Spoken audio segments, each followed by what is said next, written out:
کہ فاطمہ تو جنتی عورتوں کی سردار ہے، تو سیدہ فاطمہ نے کہا تو حضور صاحب کی سردار میں ہوں تو مریم اور آسیہ کا کیا بنے گا؟ جناب مریم جن کا قرآن میں ذکر آیا ہے، تو نبی پاک نے فرمایا وہ اپنے دور کی عورتوں کی سردار، اور تم ساری دنیا کی، ساری، ادھر دیکھو میری طرف، ساری کائنات کی عورتوں کی سردار بی بی سیدہ پاک۔ لیکن وہ اپنے گھر میں جھاڑو دیتی تھی، آٹا گوندتی تھی، چکی پیستی تھی، کچا مکان تھا لیپا پوتی کرتی تھی۔ یہ کس طرح کی شہزادیاں ہم بنا رہے ہیں جو کوئی کام نہیں کرتی گھر میں؟ سیدہ فاطمہ کی آج نا عورتیں کہتی ہیں ہم نے پوچھا ہے مسئلہ، ساس سسر کی خدمت دین میں ضروری نہیں، تو میں کہتا ہوں حکم اور ہوتا ہے دین کا، اور دین کی رضا اور ہوتی ہے۔ آپ حکم پہ چلی گئی، آپ نے رضا سمجھی نہیں، ٹھیک ہے یہ خدمت ذمے نہیں، لیکن آپ اس رنگ کو ملاحظہ فرمائیں کہ حضرت فاطمہ الزہرا نے نا سارے گھر کا کام کیا ہے۔ کوئی اتنا غریب آدمی مجمع نہیں بیٹھا ہوگا جو کہہ سکے کہ میری بیٹی اتنا کام کرتی ہے کہ ہاتھوں پہ چھالے پڑ رہے ہیں، کوئی نہیں۔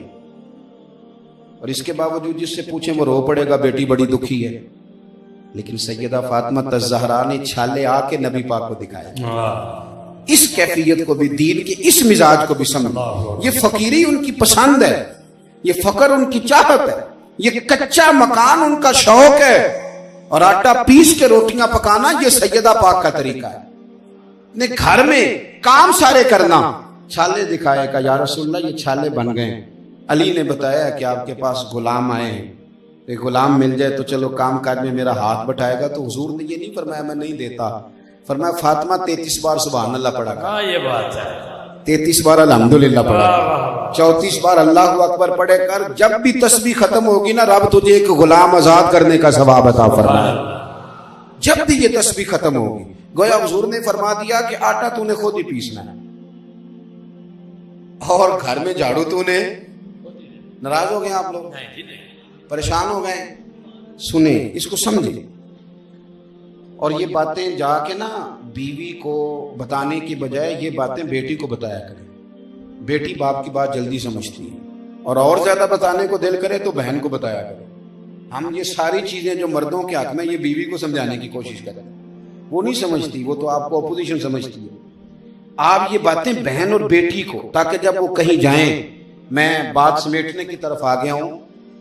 امام صفوری، علامہ صفوری کہتے ہیں کہ اتنا بظاہر گھر کے اندر کمزوری رہتی تھی کہ ایک دن سیدہ فاطمہ نے کہا مولا علی سے کہ ایک چرخہ ہی لا دیں، میں تھوڑا سا نا ٹائم بچا کے، سارا دن کام کرتی، ساری رات نفل پڑھتی۔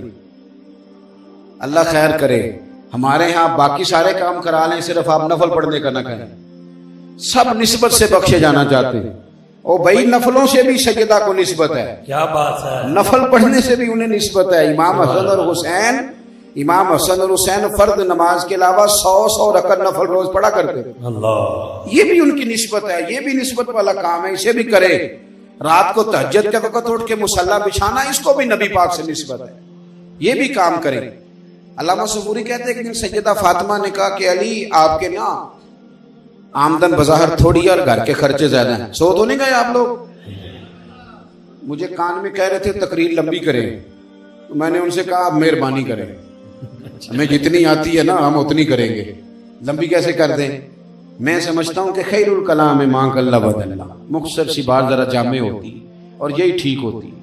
اور ویسے بھی جس بندے نے بات پر بات کرنی اس کے لیے ذرا مشکل ہوتی ہے۔ میرا بھی گلا ہوتا، شاید شور ہوتا تو میں بھی ایک شعر 20 منٹ پڑھتا اور خود ہی بات لمبی ہو جاتی، تو میں تو معافی ضمیر عرض کر رہا ہوں، آپ میری بات پہ توجہ کریں۔ یہ اس طرح گھر بنے گا آپ کا، اس طرح کا ماحول گھر کے اندر آئے گا۔ کروڑوں روپیہ پڑا ہے، لڑائی ہو رہی ہے اور بحث ہو رہی ہے، اب تو آپ یقین کریں میسج پہ طلاق ہو جاتی ہے، طلاق بھی واٹس ایپ پہ آتی ہے۔ وہ کہتے ہیں جی چیٹ ہو رہی تھی، یہ مسئلہ پوچھتے ہیں آپ، لڑائی ہو رہی تھی، وہ میسج پہ بات ہو رہی تھی تو غصے میں اس نے نا، یہ کیا تماشا ہے؟ آپ گھر کے اندر تھوڑا سا کام کاج کریں گے، گھر میں محنت کریں گے، آپ کا بلڈ پریشر نارمل رہے گا، نیند بھی سکون کی آئے گی۔ یہ چھوڑ دیں سارا دن گردن کو تھکا لینا موبائل پہ جھک کے، کوئی کام نہ کرنا تو لڑائی ہونی ہے۔